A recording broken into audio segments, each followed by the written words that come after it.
Welcome to Midlife Matters. I'm Marie, and each week I'm joined by my friends Julie and Mindy to talk about all the topics keeping women in the middle years up at night. Today we're doing a summer replay of an episode we recorded a few years ago. If you lived in a model home, would you have a model life? Join us as we discuss the quest for perfection and its many pitfalls. Let's get started.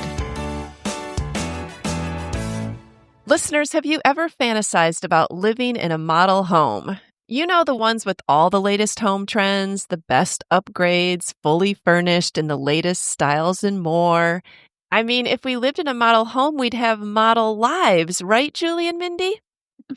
Well, of course. Of course. Those That was homes look always so peaceful and perfect. And I don't know, if we had the model home, it just seems like the perfect setup for a model life. Yeah, I keep striving for that. I can't ever seem to get there.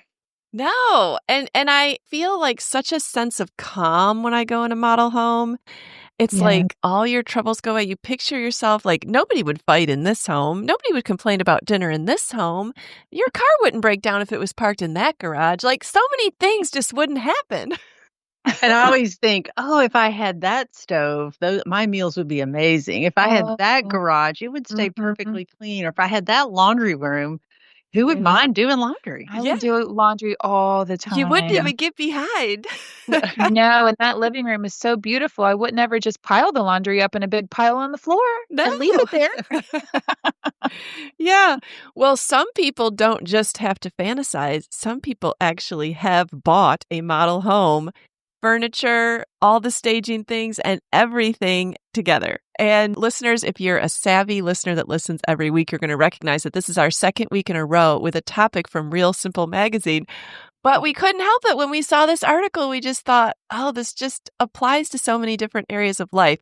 But this woman, she wrote that in 2008, the economy collapsed, bringing down home prices all over Long Island. A model home on the North Shore became available, and she bought it. A fully furnished house filled with all the great features available to you should you wish to buy here.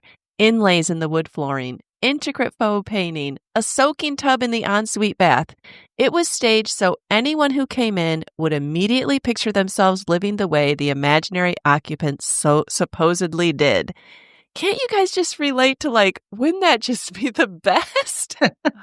It sounds like a dream. Yes. I mean, she said that this model home was meticulously curated.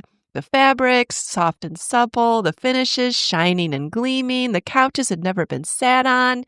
I mean, the table in the kitchen was set with coordinating dishes, flatware, and linens. And the garage was set up like REI. Bikes, helmets, a canoe hung from the wall. She suggested to her husband that they take up canoeing or at least biking. So if you have the equipment, apparently you feel like you can do it. And they bought every single item with their purchase. And they thought, well, actually, she thought, I'm sure her husband was not so deceived, but she really thought that she would live the model life in her model home. And I think we can all guess what happened.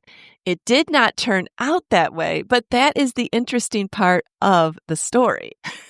Right. Would you guys be taken in like that if you saw the model home and you were buying everything with it? Would you have the same thoughts that she had? Yes, I feel like I'm eternally optimistic. Mm-hmm. Like to my own detriment sometimes, that sometimes it's so easy to picture this fabulous life and lifestyle. And yes, if we have the equipment, we'll for sure use it. Or, keeping things in that pristine condition, though, I do constantly have this optimism about how things are going to be and look. Right. Like if your house starts out perfectly clean, then you'll for sure be able to keep it that way. Or if the grout is pristine when you move in, it'll never actually get moldy. That is a sad day when your new grout gets moldy for the first time. I know. No. Well, Julie, do you think that maybe you wouldn't be sucked in by that at this point in your life, but do you think there were times in your life where you would have been sucked in by that? Yeah, I like to think, okay, I'm older and wiser now. So I wouldn't be sucked in because no people have ever lived in that house.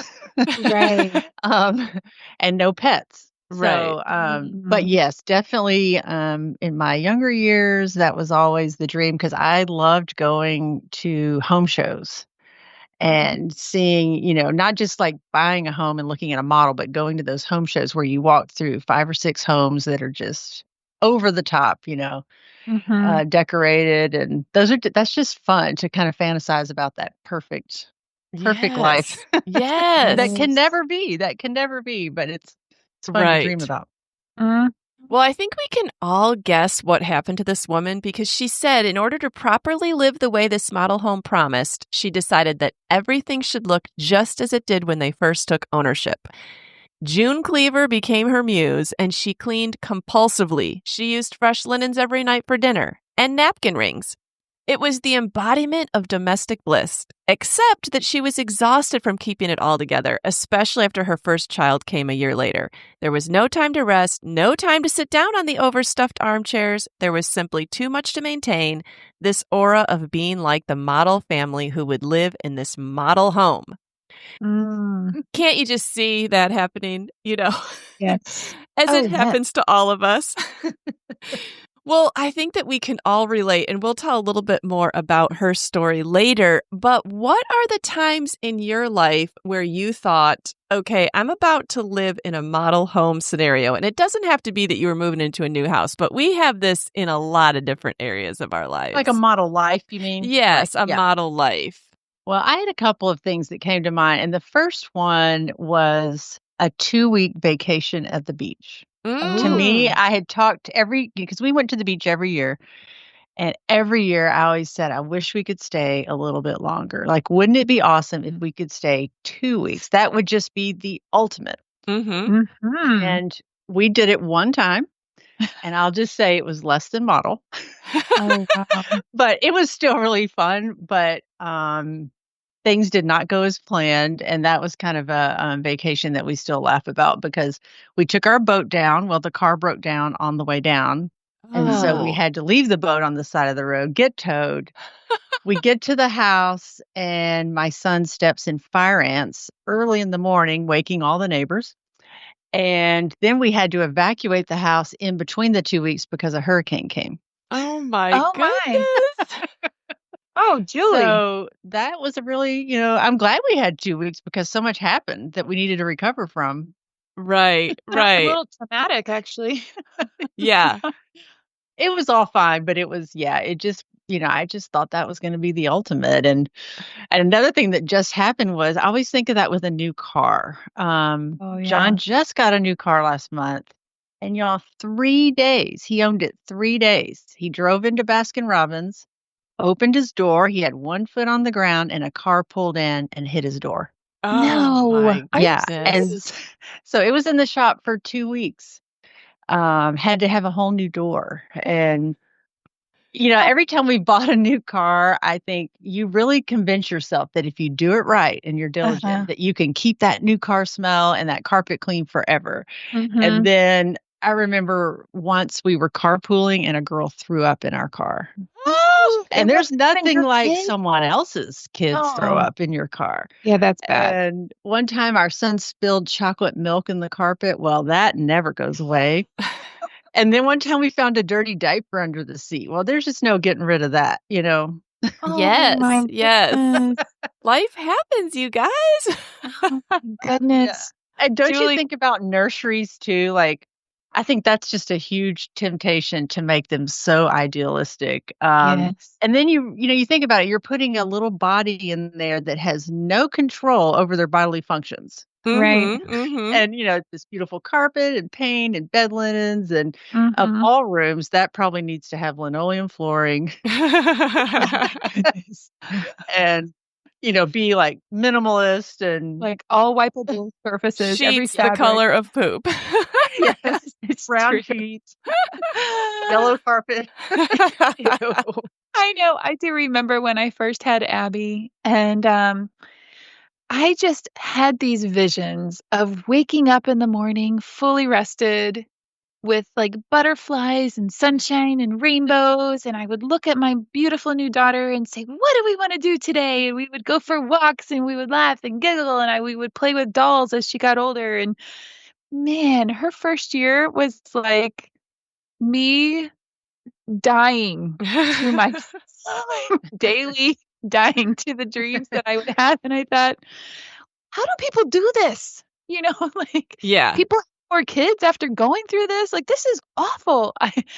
She's not sleeping. She cries all the time. She doesn't like the car. Like, people tell me, oh, go for long rides and they'll fall asleep. No, she hated the car. Took until Abby could talk before she would stop crying. She was so irritated at the world that she couldn't tell it what to do. Yeah, you hear people say like, "Oh, you have a fantasy about marriage, and when you get married, it's not going to live up to it." I didn't find that was such a letdown as much as how I fantasized what motherhood would be. Like, I read all these books, and it's so fun to read about things in books. Because you can close your book and think, that's exactly how it's going to turn out for me. Or I know that now, so that's what I'll do. And right from the time I went into labor, it was not at all like I thought it would be. Like, I had actually signed up with a midwife. I mean, you guys, I hate pain. I don't know what I thought it would actually be like. And when it started to get painful, I said, I want some pain relief. And she's like, well, I'll have to call a doctor for that. Like you said, I don't care. I want pain relief. Like, I want an epidural now. I'm done with natural childbirth. Right. Like, even that. And then, nursing was nothing like they described in those books. Like, this was before the internet. Oh, that's so true. This was before the internet, when you would go to the library, and probably all the books were written in like 1970 with women with long hair and just like the flower child years, and they look just ecstatic and it's going so smoothly and they have all this advice. And oh my goodness, I almost gave up so many times. The fact that I only had one car and couldn't run out for formula is probably the only thing that kept me going. And you think, oh, it's natural. How hard could it be? Like I kept thinking about, this is how children have survived throughout the centuries, and I can't do that. I'm having trouble with this. What's wrong with me? Nobody described all the knives running through your body as your child latches on. You're like, nobody said anything about this. This hurts. Yes. So bad. I remember I went back to the doctor after 1 week. You guys, my parents were visiting. I said, I think I need to go back to the doctor. I said, I just don't feel right. And I described my symptoms: tired, sore, just, and she's like, this is perfectly normal for a week after having a baby. But to me, it was like nothing had ever taken a week in my life to get over. Right. Surely there must be something wrong. Yeah. I remember thinking, how long can a person go without sleep? Because I really feel like I'm doing some sort of social experiment here. Or a shower. Right. Yes. How are you supposed to shower with a newborn? Like, you're scared to death. Yes. So, I mean, I think motherhood is definitely that that kind of model home experience that I don't know any mother that is a first-time mom who thinks they're going to have any kind of trouble. You just don't. It's like the body won't let you think that. Right. And it's probably good that you don't know that in some ways, or you might not ever have kids. Right. And I actually think having more kids is the cure for that, Yeah. Yeah. Because then you just realize what you can't do, and it's okay. Right. Right. I do remember, though, during Abby's first year of life, also thinking I could keep up my home beautifully. Mm-hmm. And so I was like this woman in the article where I wasn't sleeping. I could barely get a shower, but I thought, I have to still make dinner for my husband. I'm staying home. All I have is a newborn. Surely I can make dinner, And I was doing laundry and cleaning up. And then it just, oh man, I tried to do that with Abby and Grant. It really took getting to like 3 and 4 where I thought something has got to give. Like, I am at the end of myself. I cannot keep the house like I want it all the time. And these kids are pregnant faster than I could, do anything. Yeah, I think that's another area of our lives where we experience model home living. I think all of us have redone something in our home. Mindy, you just did this. You just painted your whole house before you moved in.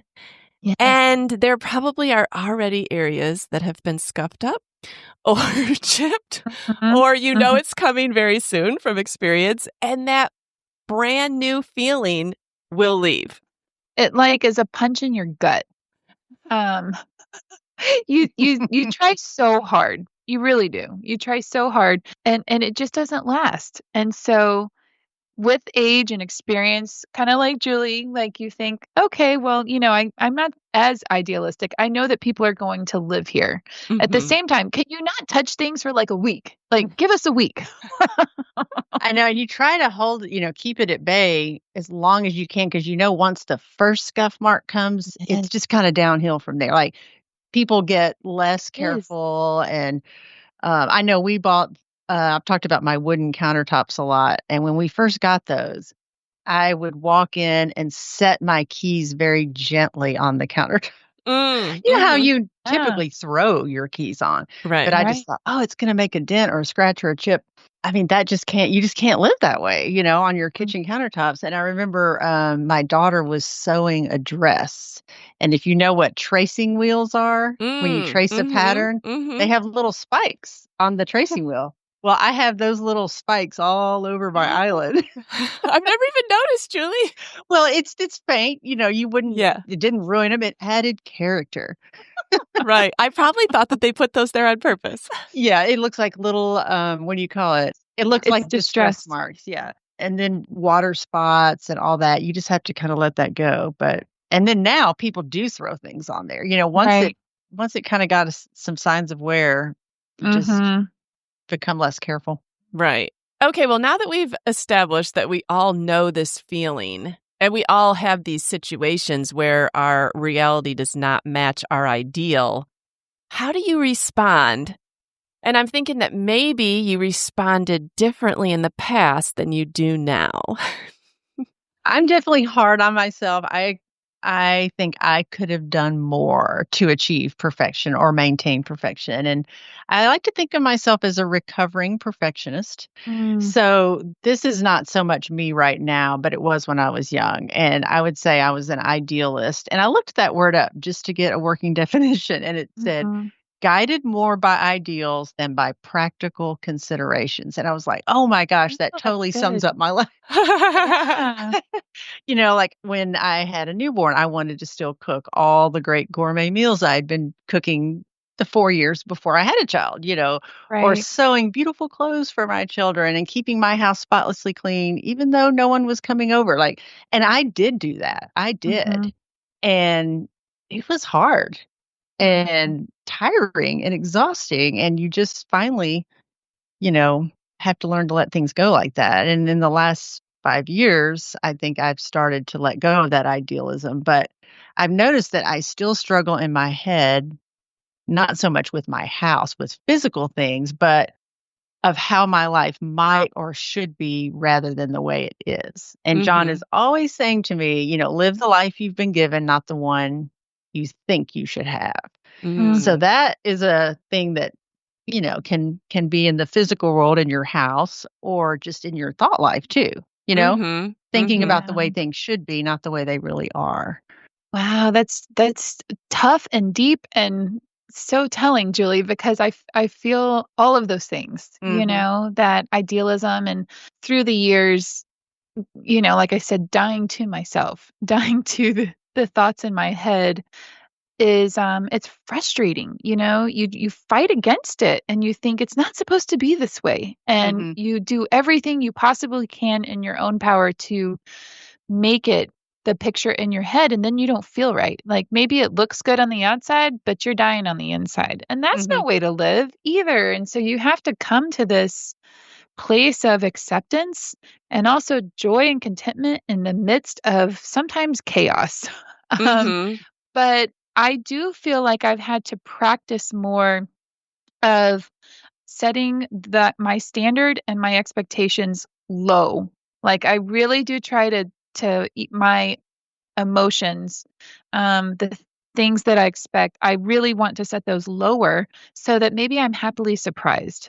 Mm. So Mhm. it's hard because you can't turn off your emotions. Like you still have to live and you're with people and there's relationships involved and other people's feelings and emotions. But it's difficult. Even with my daughter's wedding, thinking like I've never experienced this before. I don't know what this is supposed to be like, and setting my expectations very low so that anything that happened, I wanted to be surprised, like pleasantly surprised. Mhm. Mhm. Mhm. So, Yeah. I definitely think that we change over the years.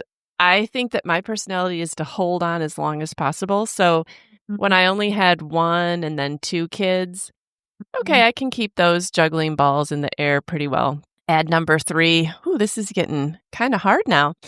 4 and 5 just completely is like, okay, like, this is just not gonna I'm happen. done. My standards are gonna have to lower. And I Yeah. sometimes honestly think that God uses your kids to correct something in yourself because it Definitely. is very difficult to keep that level of, perfectionistic thinking up, and when life Mm, gets so hard that you just can't, it's right. actually better for you. It's in the long Important. run. In the long run, it's better for you if you've experienced the ups and downs of being in and out of control and realizing that you really don't have control. Yeah. Aren't all those situations like in your face to just they do point out what very little control you have over your circumstances and over your life. And so to be able to try to find some contentment, like I think of the book of Ecclesiastes, where he's saying everything is meaningless. And you Mm, think, he's talking about life and joy is it's vapor, it's hevel, and it's something you can't grasp. okay. Um, Yeah. like your Like a fingers are mist. trying to, Yeah. yeah, grab a hold of a mist, and that's life. Mhm. Um, we're constantly trying to fit it into a box that we can control and that it's consistent and there's routine, and it is Mhm. not that way. Well, and I think we think about things that have to be a certain way, and then you wonder, like, who even really cares about this? Like, I remember staying up late, late, late the night before Easter because I hadn't finished smocking this outfit Mhm. that my child was going to wear, and and the Easter eggs, and what we were gonna have for the meal, and I don't know. I just held such a high standard for myself Mhm. to Mm. have all that and to have that certain, look that I wanted my kids to look like. And then when David came along, the third one, it was like he did have some hand-me-downs to wear, but he didn't really get all that. Like it Yeah. just didn't Mhm, matter anymore. mhm. Well, I'm thinking that you go through stages, almost like stages of grief. Like, I'm thinking of your vacation story, Julie. At first, you were probably like tense, anxious, mad. Okay, this is not going the way it's supposed to be. Of all the times for our car to break down, seriously, now is the time after I've Yeah. fantasized Mhm. about this 2-week trip. And then some more things pile on. You're like, okay, well, what could possibly be next? Then you are like, okay, adjust expectations. You're kind of in a bad mood. Your husband's probably like, come on, Julie, we can still make this fun. And you're thinking, but it Let's doesn't make the best match. of it. Yeah, it doesn't match what I thought it would be at all. Then by the time you get to like evacuation and fire ants, you're like, okay, fine. I guess I'll just throw my hands up and laugh because what else can I do? Right. Right. Yeah. And so you're okay once you can start to laugh about it. Right. But Yes. I don't think we can move right from the disappointment to the laughter. It No, takes no. each of us a certain amount of time to pass through as we see the dream vacation slip from our hands. We try to grasp. Yeah, yeah. Try to salvage something from it. Yes. Right, right. All right. Well, what mistakes have you made trying to get to the ideal? Okay, one of the mistakes I would have made on your vacation story, Julie, is just I would get angry. I would get in a bad mood and I would be Mhm, snap at people and just I would need to go through the stages and I'd be mhm, mad that I got mad at people. mhm, Yeah, and just asking why? Why did it have to happen? Like you said, why of all times, Mhm. did this have to happen? And just questioning and, like, why can't it be perfect? And I guess the thing I've learned over the years is we'll never get to the ideal here in this life. And, going back to the model home, early on, that would have seemed very ideal. But I've learned over the years that I enjoy the process. So I don't think I would ever want to move into a model home because I would be so bored, Mm. right. and that's just like in other areas of life, going through things, growing, maturing, changing experiences create who you are, and if it Mhm. was all just perfect from the beginning, I don't know. I think I might be bored. And When you first proposed this topic idea, Marie, my mind went immediately to something that C.S. Lewis wrote about in his writings called The Weight of Glory. And I'm not trying to over spiritualize this topic, but I do think it relates. So Mm-hmm. if you'll give me a second, Sure. I'll tell you. Yeah. All right. He talks about this inconsolable longing that all of us have in our heart, and we don't even know what it's for.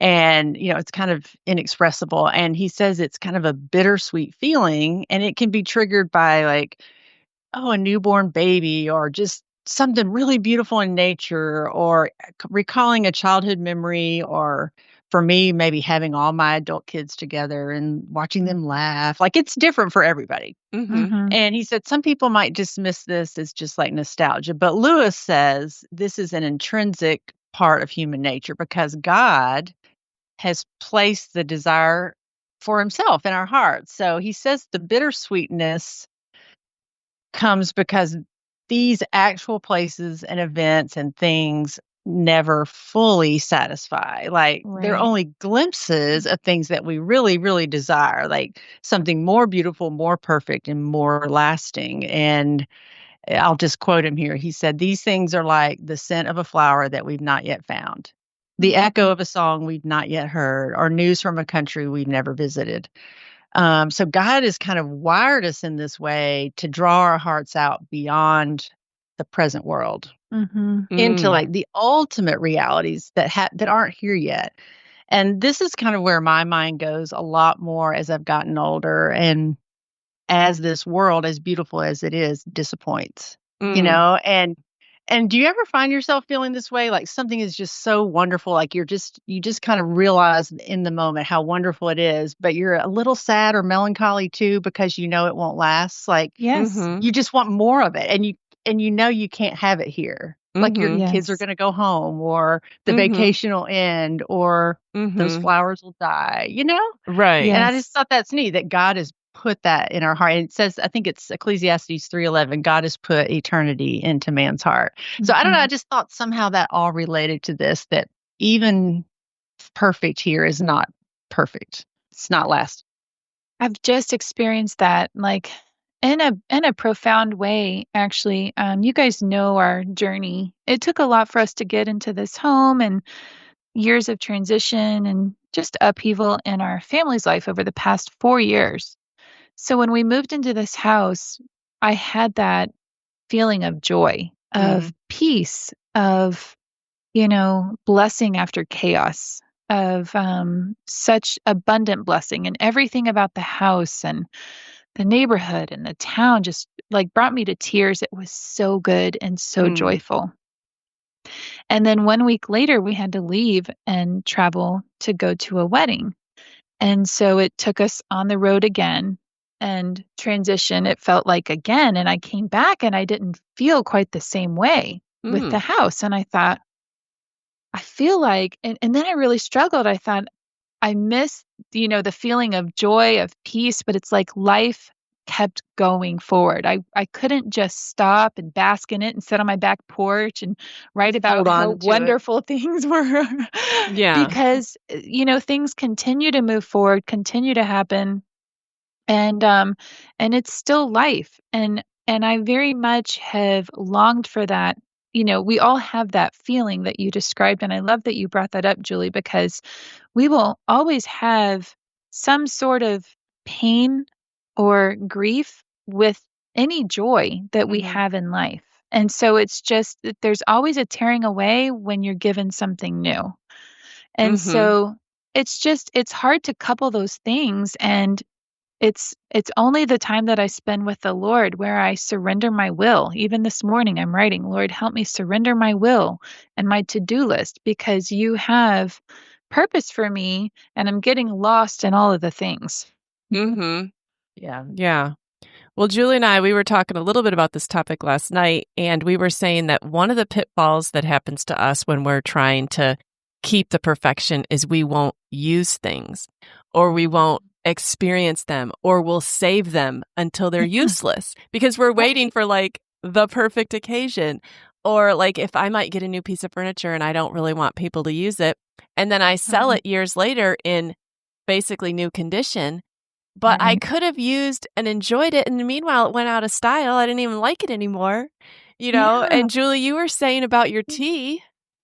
Yeah, I bought this special tea in London, and I just loved the store I bought it in and the memories, around that trip, and I just love tea, and that's been 2 years. I found the bag in the cabinet the other day. Like, it's worthless now, like, it's dried up and Oh, flavorless.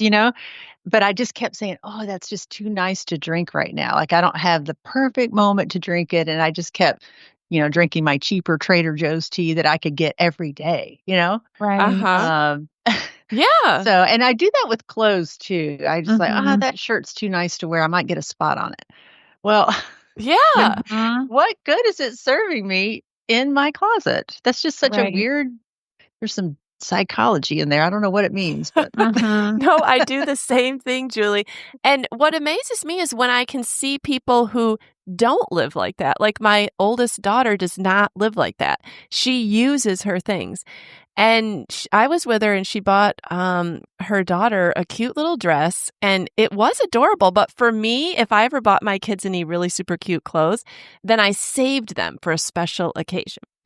And Right. she brought her daughter over the other day, and it was 4th of July, but the fancier part of it was out of the way, and now we were gonna be, like, going to a field for fireworks and, like, not the kinda thing where you'd usually wear a cute dress. And Pepper was wearing the cute dress, and I said, "Oh, is Pepper wearing that to the fireworks?" And she goes, "Yeah."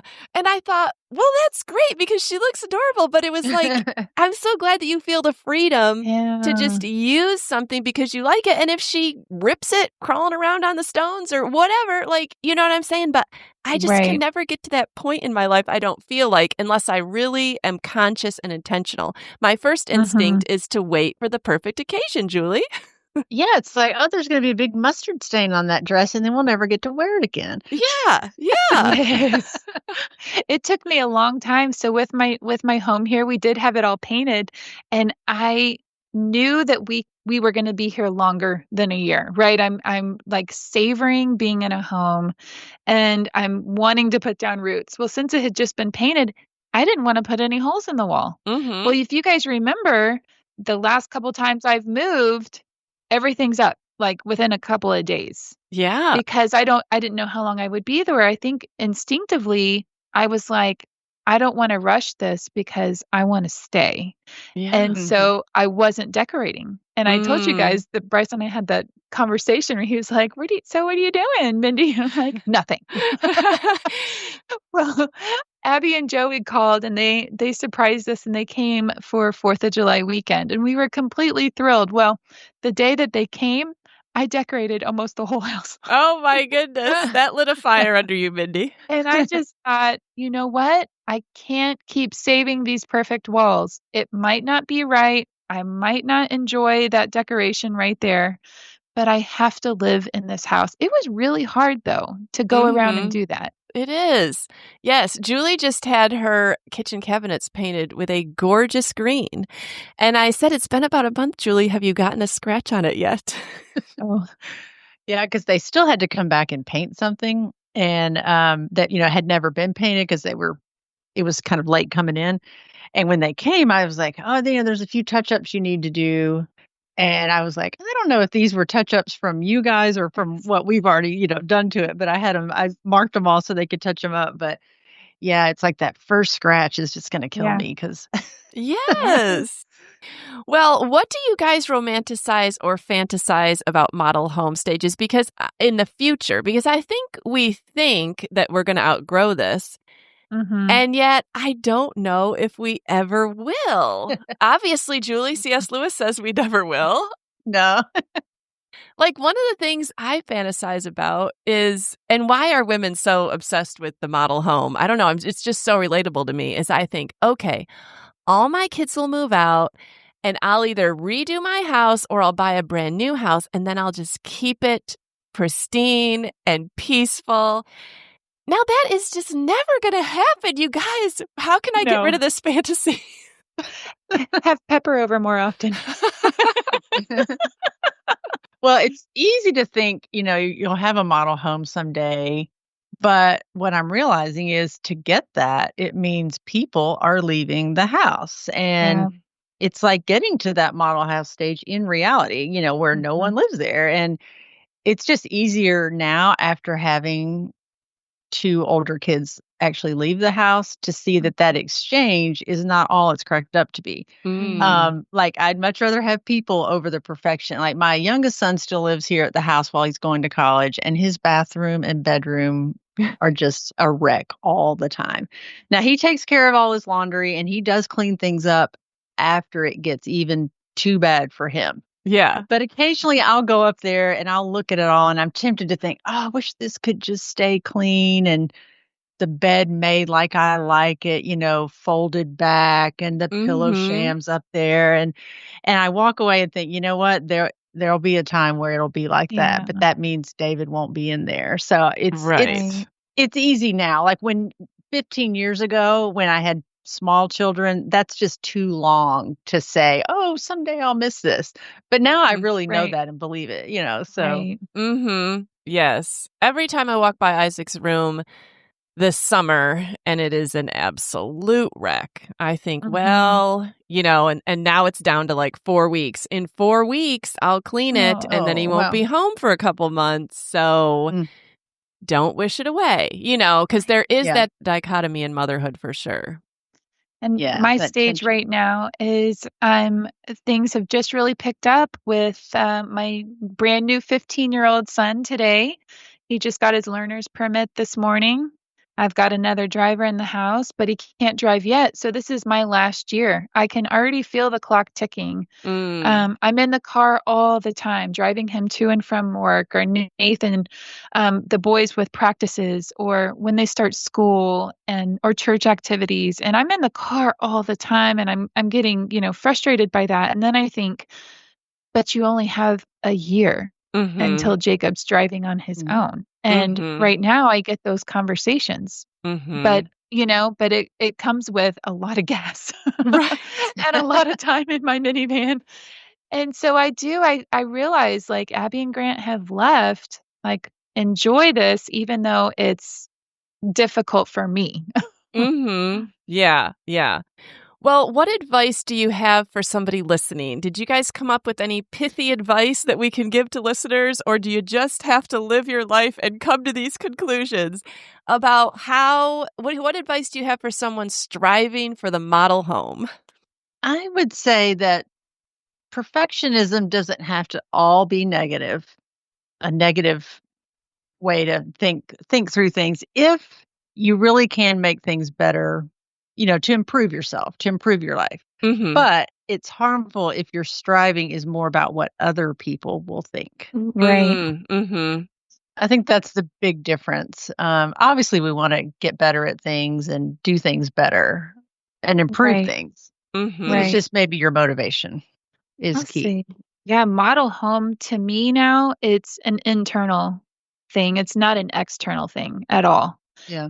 Because it's how people feel when they enter your home. It's how you feel in your home. It's how your family functions in your home. It's more about the relationships than it is about the things. And so being able to have contentment there, and like Julie said, do what you can do to make your life work for the stage that you're in. But if your dining room needs to be a playroom right now, and that makes your life a lot easier because you've got a little baby or toddler and you can't cook unless you can see your kid right there, do it. Who cares what people walk in the front door, and your kid has loved life all day long in the front of your house or whatever. That might be your model home stage right now. Right. Yeah. And I would just say, like, from our stage of life, when you look back at the things that we've stressed about wanting a model life for, I think all of us would say it was not worth the stress. No one even remembers whether we did a great job at that. Like, the memory of your vacation, how you guys felt together those 2 weeks, Julie, is much more important than the fact that you had to drop an obscene amount of money on a car repair and you forget about that part and you still have the memory of your time together. Yeah. I'll say all the fabulous meals that I made over the years, nobody remembers those. But do you know what people remember, what meals they remember? the Thanksgiving where the turkey didn't cook. That is the one meal they remember. That's the one I'm remembering. All the Thanksgivings where the turkey was fabulous. No, they talk about the one that it didn't cook. So Yes. Well, let's go back and talk about what happened to our writer about the model home. She said, a year after moving in, I saw it. One tiny moth, and then another the next night, and then another after that. And the exterminator came and easily identified the culprit.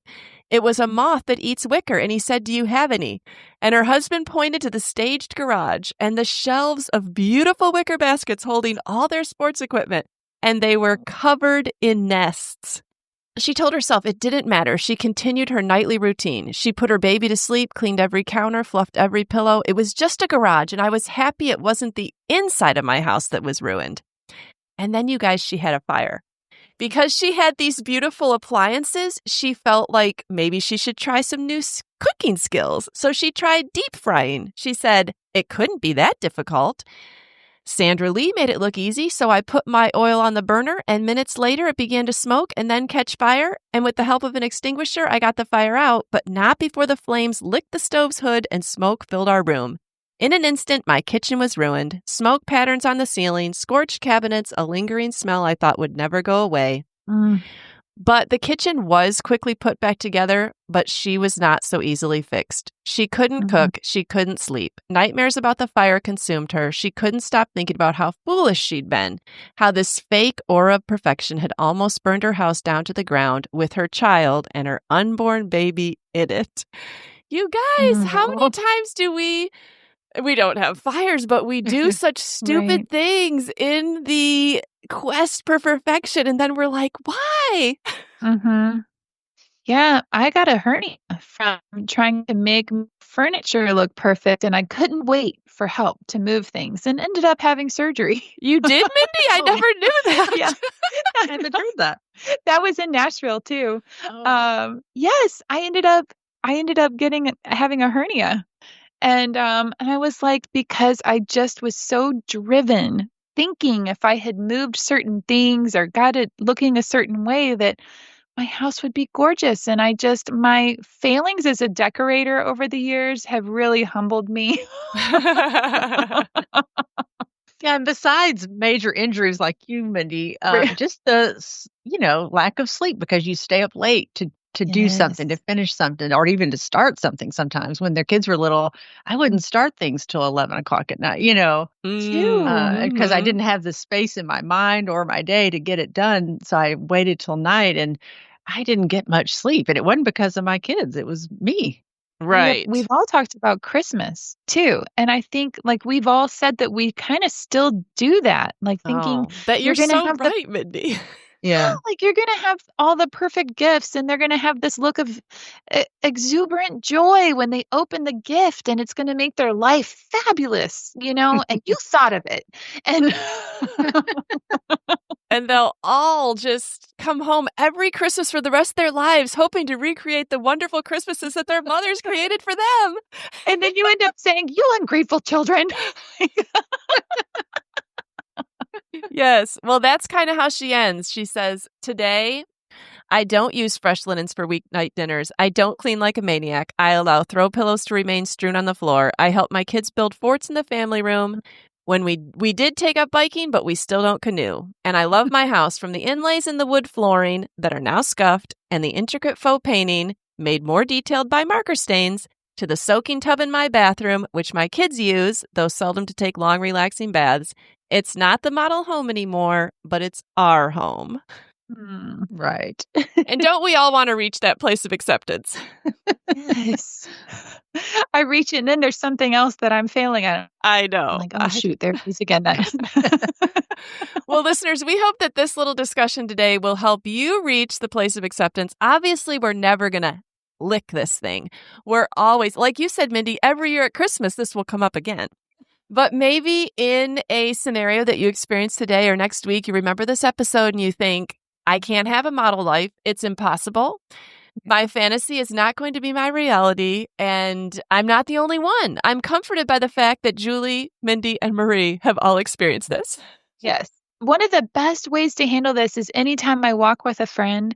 And Marie, that was you when we lived in Nashville. And it helps to talk to your friends about this stuff because it's really hard when you come to the end of yourself with whatever picture is in your mind you can't seem to achieve. But just talking with a friend is so helpful to realize you are not alone. Yes, yes. Well, I'm glad I could be that for you, Mindy. I know that it's always good to talk with you too because I can just be honest about all my imperfections. Yes.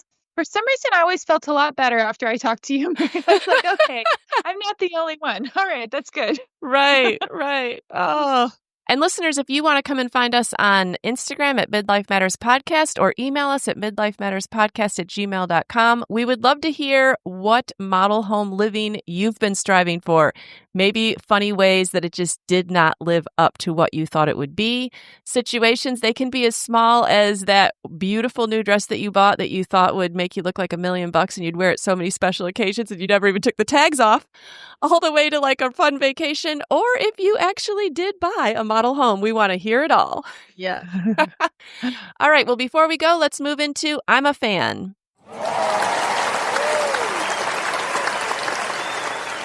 Mindy, what are you a fan of this week?